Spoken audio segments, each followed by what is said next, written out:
हजुरलाई आज म घरमै सजिलैसँगले बङ्गुरको रसिलो पिरो सेकुवा बनाएर देखाउँदैछु। Greetings everyone, YouTube channel Amar Panchhi food वर्ल्डमा हजुरलाई धेरै धेरै स्वागत छ।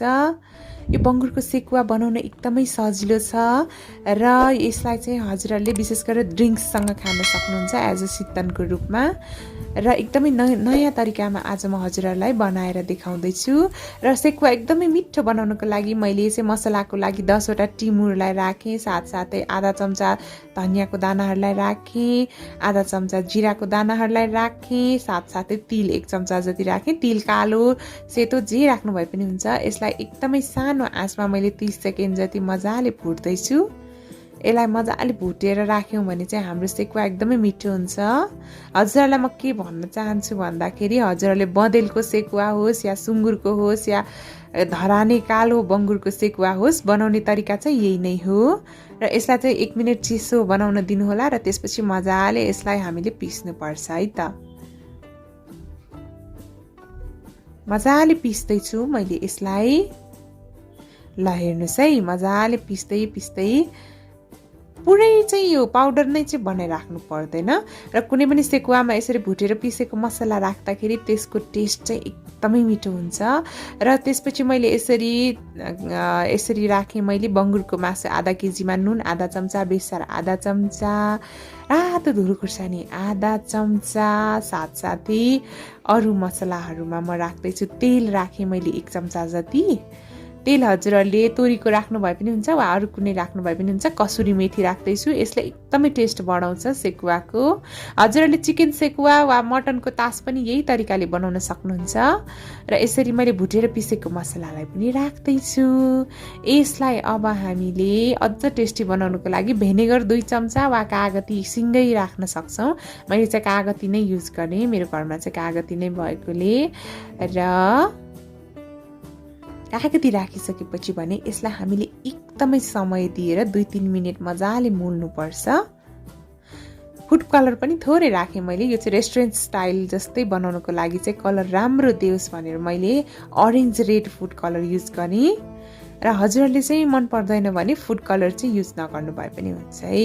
हुन त कुनै पनि खाना चाहिँ अलिक खाउँ लाग्दो बनाउनुको लागि चाहिँ थोरै कलर पनि भयो भने अझै चाहिँ मिठो देखिन्छ। त्यही भएर पनि मैले थोरै फुड कलर युज गरेकी हुँ। र खास गरेर इडिबल फुड कलर राख्दाखेरि चाहिँ खासै त्यसले शरीरमा पनि कुनै हानि गर्दैन। यसलाई चाहिँ अब 4 घण्टा मजाले छोपेर राख्न सक्नुहुन्छ। हजुरहरूसँग समय छ भने पुरै 1 रात नै फ्रिजमा राख्नु भए पनि हुन्छ, एकदमै टेस्टी बन्छ। र 300 ml यसरी मैले सोयाबिन तेलमा मजाले यसलाई फ्राई गर्दैछु। हजुरहरूले जुनै तेलमा फ्राई गर्नु भए पनि हुन्छ। सुरुमा चाहिँ राख्ने बित्तिकै चाहिँ नचलाउनु होला है। राख्ने बित्तिकै चलाउन थाल्यौँ भने चाहिँ तल टाँसिन्छ। एकैछिनपछि चाहिँ हल्का हल्कासँगले हामीले कम्तीमा पनि 6 मिनट डिप फ्राई गर्नुपर्छ यो बङ्गुरको मासुलाई चाहिँ।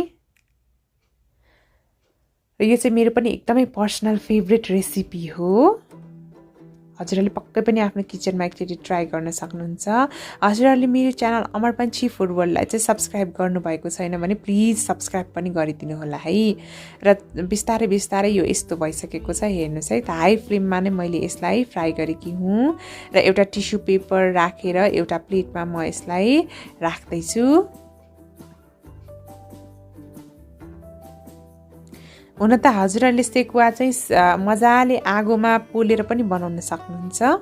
मलाई चाहिँ यो तरिका एकदमै सजिलो पनि लाग्छ र पकाउनु पनि सजिलो भएर मैले चाहिँ डिप फ्राई गरेर बनाएकी हुँ। हेर्नुहोस् है त। डाइरेक्ट हजुरहरूले एयर फ्रायरमा बनाउनु भए पनि हुन्छ। यसलाई पनि मैले यसरी नै बनाएँ। यो चाहिँ करिब आधा केजी बङ्गुरको मासु हो। सकेसम्म बङ्गुरको मासु चाहिँ एकदम राम्ररी पकाएर खानुपर्छ। हेर्नुहोस् है त, कस्तो खाउँ लाग्दो बनिसकेको छ।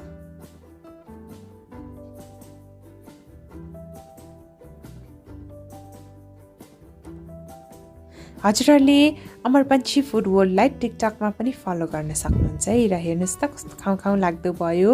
म चाहिँ टेस्ट पनि गर्दैछु है त। हेर्नुहोस् त कस्तो भित्रैसँगले राम्रोसँगले पाकिसकेको छ यो चाहिँ र मेरो मुखबाट चाहिँ पानी आइसक्यो र मैले टेस्ट गरेँ वाउ एकदमै मिठोसँगले तयार भइसकेको छ हजुरहरूलाई आजको रेसिपी कस्तो लाग्यो त मन पर्यो भने भिडियोलाई लाइक कमेन्ट र सेयर गर्न नबिर्सिनु होला साथै मेरो च्यानल अमर पन्छी फुड वर्ल्डलाई सब्स्क्राइब पनि गरिदिनु होला है thank you so much for watching have a nice day हजुरहरूलाई मैले कुनै पनि रेसिपी बनाएको हेर्न मन छ भने चाहिँ तल कमेन्ट सेक्सनमा कमेन्ट गर्न सक्नुहुन्छ thank you so much for watching bye bye have a nice day